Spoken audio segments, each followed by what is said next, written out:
Agora sim o frio chegou em Minas Gerais e aqui em Pará de Minas não é diferente. A gente tem visto aí nas ruas o pessoal tirando as roupas de frio do armário, mas não é só isso, não é só vestir uma blusinha que tá tudo resolvido, não. Que ao meu lado tá o Dr. Cláudio, vai falar pra gente, ele que é pediatra. Dr. Cláudio, não é só vestir a blusinha que tá livre aí de alguns problemas que trazem o tempo frio, não, né? Exatamente. O frio de Pará de Minas é um frio que realmente interfere muito na vida das pessoas, né? A gente vê aqui com relação à cidade de Belo Horizonte, aqui é bem mais frio que lá, né?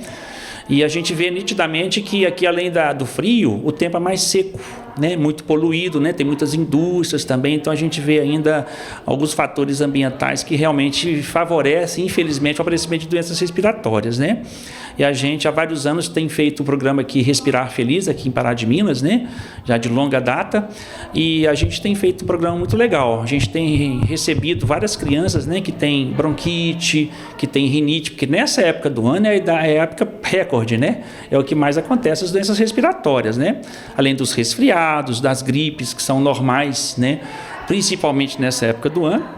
Durante todo o ano tem as gripes e os resfriados, né? Mas agora é pior, porque não é só, igual você falou, colocar agasalho. Inclusive tem que tomar muito cuidado com o agasalho também, porque muitas vezes o agasalho fica guardado durante muito tempo, fica aquele mofo, aquela naftalina, né? Que as pessoas às vezes guardam, às vezes, num baú, e ao tirarem do reservatório, né? Onde estava guardado, deve-se lavar bem lavado e evitar o uso de lã. A gente tem pegado muito no pé de pessoas que usam lã, porque a lã é um grande criador de ácaro, que é um dos grandes responsáveis por alergias respiratórias, né? Uma das grandes causas de rinite alérgica, inclusive em recém-nascidos, crianças pequenas, são o criadouro de ácaro, né? A poeira doméstica, não varrer casa, passar só pano molhado, tá?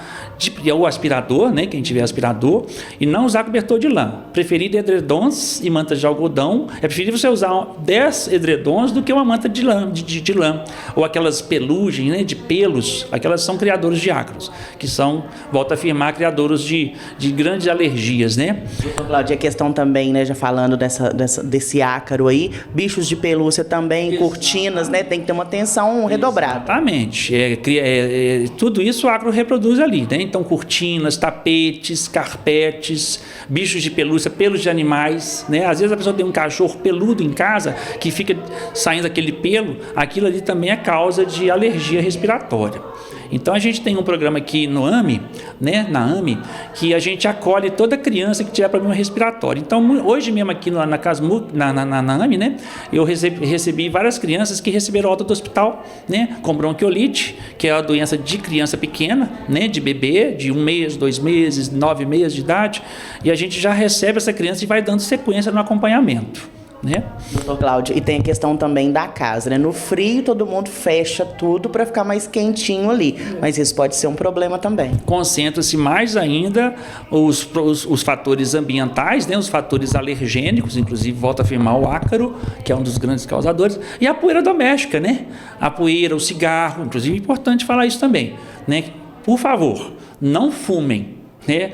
E muito menos perto de criança. E às vezes a pessoa acha que só o ato de fumar é que faz mal. Não, o próprio cheiro do cigarro que a pessoa está carregando no seu próprio corpo, na sua roupa, pode causar alergia também, né? Então a criança começa a chiar, entupir nariz, que é muito comum. É mais comum o entupir nariz, o nariz roncando e fungando, que faz às vezes as mães confundirem com chiado, porque o ronco é nasal. Aquele ronco nasal, às vezes a pessoa acha que é um chiado, né? Na dúvida, leve ao posto, claro, né? Faz a filmagem hoje em dia com o celular, é um grande aliado à nossa conduta. Às vezes a pessoa filma em casa, a gente nota, tá vendo, mãe? Ele não está chiando, ele está só roncando. Que às vezes só uma higiene adequada nasal, né? Deixar a criança brincar na água morna é uma coisa muito importante também, porque vai soltando aquela secreção, aquela meleca, né? Como se diz, né? No nariz, né? A gente tem que falar, né? Do jeito que a pessoa vai entender, que aquela secreção nasal é um processo que vai causar uma obstrução respiratória inferior. É como a gente fala, a bronquite começa no nariz. O nariz que respira mal gera um problema nos pulmões, da parte inferior, né, as vias aéreas inferiores. Então é importante isso, fazer uma higiene ambiental adequada, dar bastante líquido também, hidratação oral. Agora, hidratação é importante. A hidratação oral é muito importante nessa época, não só no calor, como na época do frio também. Sucos, chás, dependendo da idade da criança, né? Suco de fruta, muita água, né? E brincar na água. Inclusive, uma coisa importante também, tem gente que tira a criança da natação nessa época do frio. Não deve tirar, é o contrário, deve manter a natação, porque a natação vai fazer com que a criança tenha uma higienização natural da própria piscina, mesmo nasal, e aí vai fluidificar a secreção e vai fazer a criança não ter tanta obstrução nasal. E a questão do soro também, né? Porque sempre falam muito para bater o soro ali, fazer aquela limpeza, é importante também, doutor? Isso aí deve ser feito toda vez que a criança começar a roncar, começar a ficar fungando. Não precisa usar toda hora, que às vezes é um martírio para a mãe, né? A criança não deixa, a criança fica até com raiva, né?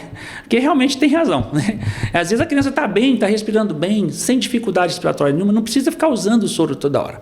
Usa principalmente na hora que começar a notar que a criança está roncando, aquele ronco nasal, aquela criança que está com aquela dificuldade respiratória nasal, aí usa o soro fisiológico ou outras marcas, né? A soro fisiológico, a maneira de falar, pode ser com a seringa, hoje em dia a gente tem alguns outros aparelhos também, né? Que pode ser feita na higiene nasal. E questão de umidificador, né? Porque tem uns que são a favor e outros contra.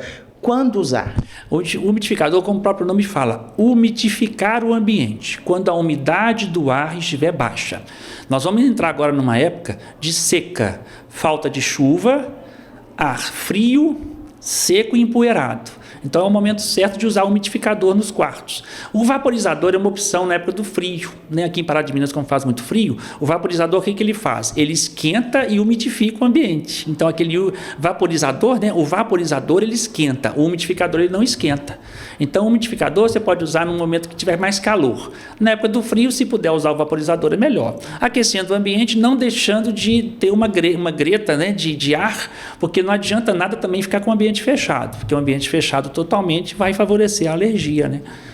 Para a gente encerrar aqui, a importância também que o senhor destacasse, né, o perigo da automedicação, que às vezes, né, criança, o narizinho começou a escorrer, ou até mesmo adulto, vai lá e toma um remédio para ver se para. Exato. Tem que tomar cuidado. Existem medicamentos que são até contraindicados em criança, que são os que têm vasoconstritor, né? Inclusive tópicos, né? Às vezes compra até sem receita, o que não deveria acontecer, então muito cuidado. O soro fisiológico você pode usar rotineiramente, às vezes um antialérgico comum, né? Um antialérgico simples, você pode usar em algumas emergências, mas o ideal mesmo, somente criança pequena, abaixo de 1 ano, é que seja visto pelo pediatra ou encaminhado ao nosso programa da Respirar Feliz para a gente acompanhar.